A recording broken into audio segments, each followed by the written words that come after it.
Periyar Maniamma Institute of Science and Technology, Tanjavur, EEE with specialization in electric vehicles and energy engineering. சுவைத்தவர் நெஞ்சுமெல்லாம் சமைத்தவர் நிலைத்திட உங்கள் சமையலில் எங்கேயும் strong கட்டு பெருங்காயம்.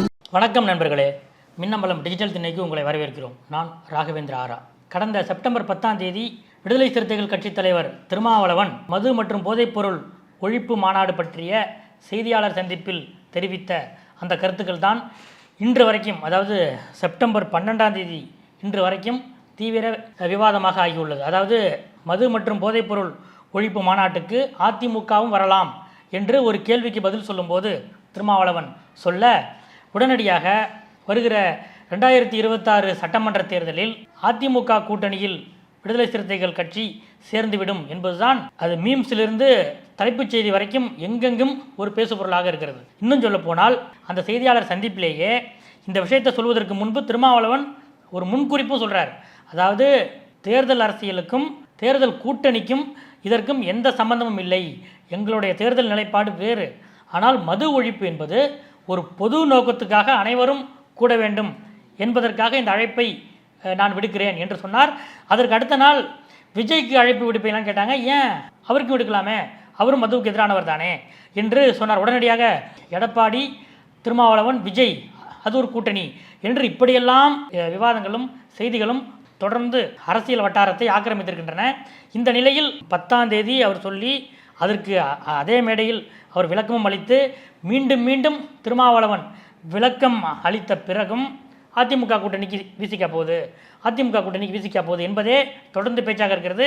இதை மையமாக வைத்து பல்வேறு அரசியல் கட்சி தலைவர்களிடம் போய் கருத்து கேட்டு அவர்களும் சொல்ல, இதையெல்லாம் கேட்டு விசிகாவின் மூத்த நிர்வாகிகள் என்ன சொல்லியிருக்காங்கன்னா, திருமாக்கிட்டேயே, அண்ணா நம்ம மது மற்றும் போதைப்பொருள் ஒழிப்பு மாநாடு என்பதற்காக அந்த செய்தியாளர் சந்திப்பை நம்ம ஏற்பாடு பண்ணோம். ஆனால் போய் சேர்ந்திருக்கும் செய்தி என்னென்னா, அதிமுக கூட்டணிக்கு வீசிக்க போகுது அப்படின்றது தான் போய் சேர்ந்துருக்கு. நாம் சொல்ல நினச்சது ஒன்று, ஆனால் மக்களிடம் இன்று பேசு பொருளாக இருப்பது ஒன்று. மக்களிடம் மட்டுமல்ல, விசிகாவுடைய கட்சி நிர்வாகிகள், மாவட்ட செயலாளர்கள், அவர்களுக்கு அடுத்த நிலையில் இருக்கக்கூடிய முக்கிய நிர்வாகிகள், ஒன்றிய நிர்வாகிகள் வரை கூட என்னென்ன நம்ம கூட்டணி மாறுறோமா, ஏன்னா தலைவர் எதையும் யோசிச்சு தான் சொல்லுவார், அதிமுகவும் பங்கேற்கலாம் அப்படின்னு சொல்கிறாரு. அப்படின்னா ஒரு அரசியல்வாதி பேசுகிற எல்லாமே அரசியல் தானே, அப்படின்னா இதுக்கும் தேர்தலுக்கும் சம்மந்தம் உண்டா என்றெல்லாம் விசிகாவுடைய அடுத்தடுத்த நிலை நிர்வாகிகளை கூட இப்படி பேச ஆரம்பிச்சிட்டாங்க. இது நமக்கு ஒரு பெரிய சிக்கலை ஏற்படுத்திடும். இன்னும் சொல்ல போனால் திமுக மத்தியிலும் சில கசப்பு இருப்பதாக நாங்கள் அறிகிறோம் என்று விசிகாவின் முக்கிய நிர்வாகிகள் திருமாவிடம் எடுத்து சொல்லியிருக்கிறார்கள்.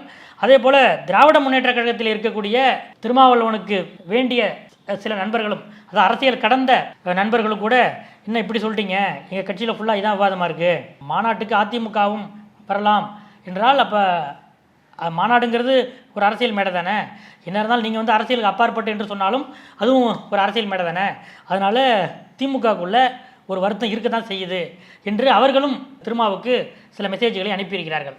இந்த நிலையில்தான் இவ்வளவு சீரியஸாக இது போயிட்டுருக்கு.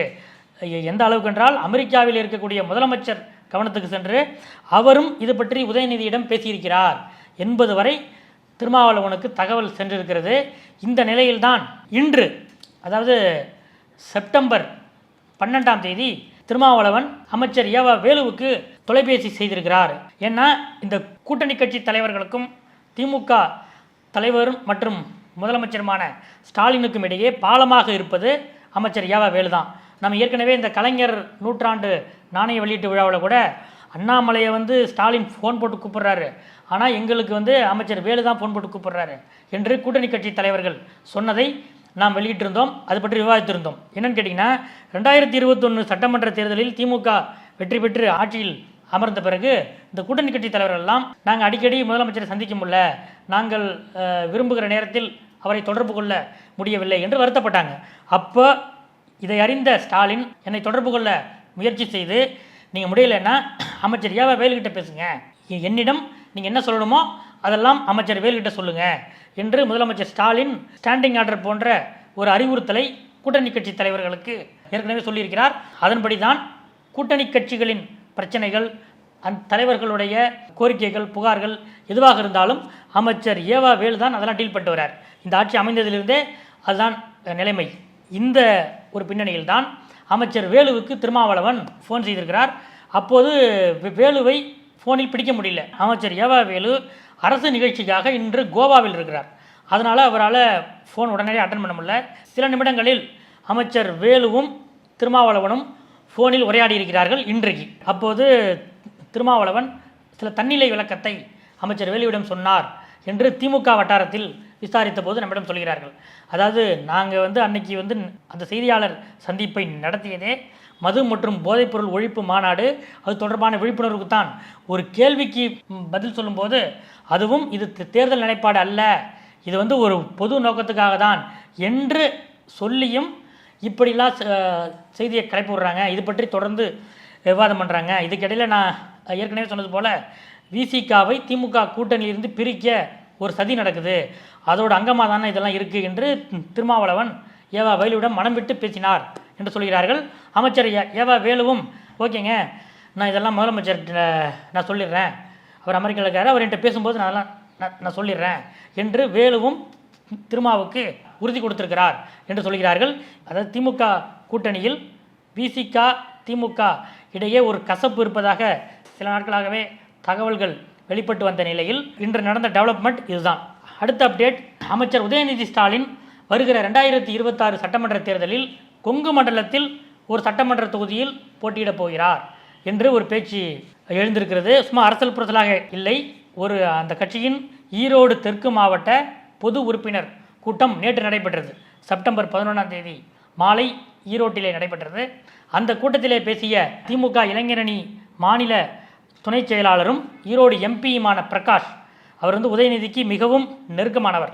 எப்படின்னு கேட்டிங்கன்னா, ஈரோடு நாடாளுமன்ற தொகுதியில் பிரகாஷ் போட்டியிட்ட போது மற்ற தொகுதிகளுக்கெல்லாம் சூறாவளி பிரச்சாரம் செய்த உதயநிதி ஈரோட்டுக்கு மட்டும் 2 முறை விசிட் அடித்து அங்கிருக்கிற அனைத்து சட்டமன்ற தொகுதிகளுக்கும் சென்று பிரகாஷுக்காக 2 ரவுண்டு வந்தார். இந்த நிலையில்தான் நேற்று நடந்த அந்த பொது உறுப்பினர் கூட்டத்தில் KE பிரகாஷ் பேசும்போது, வருகிற 2026 சட்டமன்ற தேர்தலில் அமைச்சரும் இளைஞரணி செயலாளருமான உதயநிதி ஸ்டாலின் கொங்கு மண்டலத்தில் ஒரு சட்டமன்ற தொகுதியிலிருந்து போட்டியிட வேண்டும், அதுவும் குறிப்பாக ஈரோடு மாவட்டத்திலே ஒரு சட்டமன்ற தொகுதியிலிருந்து போட்டியிட வேண்டும் என்று பேசியிருக்கிறார்.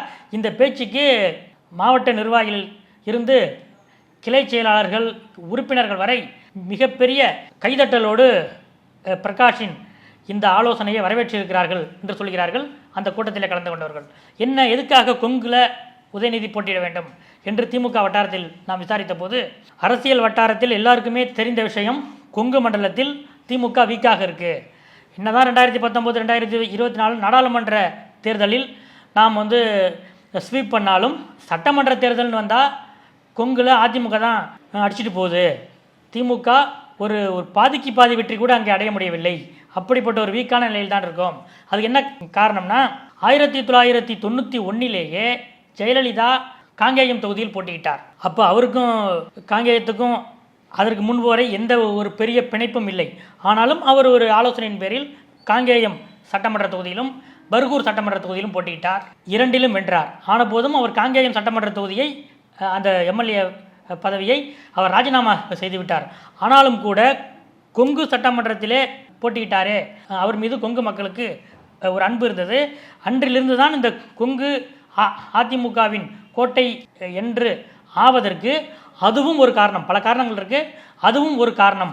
இப்போ இன்றைய அதிமுகவில் அதன் பொதுச் செயலாளர் எடப்பாடி பழனிசாமி இருக்கட்டும், மூத்த தலைவர்கள் செங்கோட்டையன், வேலுமணி, தங்கமணி, இப்படி எல்லாமே கொங்கு மண்டலத்தை சேர்ந்தவர்களாக இருப்பதால் இயல்பாகவே கொங்கு பகுதியில் அதிமுக வலுவாக இருக்கிறது. இதை உடைக்கணும்னா நம்ம என்ன பண்ணணும்னா, நம்மளோட ஒரு நட்சத்திர ஒரு தலைவர் கொங்கு பகுதி சட்டமன்ற தொகுதியில் போட்டியிடணும். அப்படித்தான் உதயநிதி அவர்கள் இங்கே போட்டியிட்டால் கொங்கு மண்டலத்திலே இருக்கக்கூடிய 61 சட்டமன்ற தொகுதியிலும் அது எதிரொலிக்கும் என்று ஈரோடு பிரகாஷ் இந்த கோரிக்கையை தனிப்பட்ட முறையிலும் உதயநிதியிடம் வைத்திருக்கிறார் என்று சொல்கிறார்கள். அதே நேரம் நேற்று பொது உறுப்பினர் கூட்டத்திலும் இதை முன்வைக்க மிகப்பெரிய வரவேற்பு கிடைத்திருக்கிறது. அந்த கூட்டத்திலே அடுத்து பேசிய அமைச்சர் முத்துசாமியும் இது நல்ல கோரிக்கை, இதை நான் வரவேற்கிறேன் என்று சொல்லியிருக்கிறார் என்கிறார்கள்.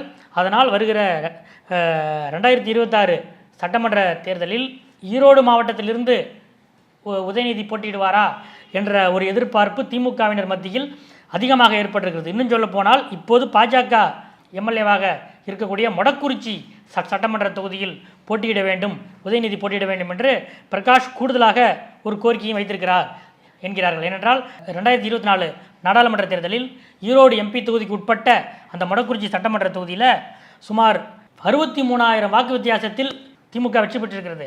அதனால் பாஜகவுக்கு ஒரு அடி கொடுத்த மாதிரி இருக்கும். ஒட்டுமொத்த கொங்கு மண்டலத்திலும் அதிமுகவை வீழ்த்தி திமுக ஒரு எழுச்சி பெறணும்னா அதற்கு உதயநிதி கொங்கு மண்டலத்தில் ஒரு சட்டமன்ற தொகுதியில் போட்டியிட வேண்டும் என்பதுதான் பிரகாஷ் வைத்திருக்கும் கோரிக்கை.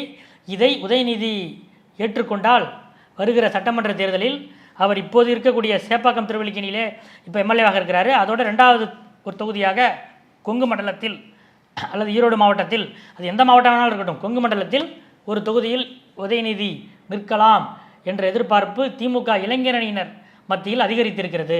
இதுதான் இன்றைய அரசியல் அப்டேட். அடுத்தடுத்த அப்டேட்டுகளுக்கு தொடர்ந்து காத்திருங்கள். நன்றி. Periyar Maniamma Institute of Science and Technology, Tanjavur, EEE with specialization in electric vehicles and energy engineering. சுவைத்தவர் நெஞ்சுமெல்லாம் சமைத்தவர் நிலைத்திட உங்கள் சமையலில் எங்கேயும் ஸ்ட்ராங் கட்டு பெருங்காயம்.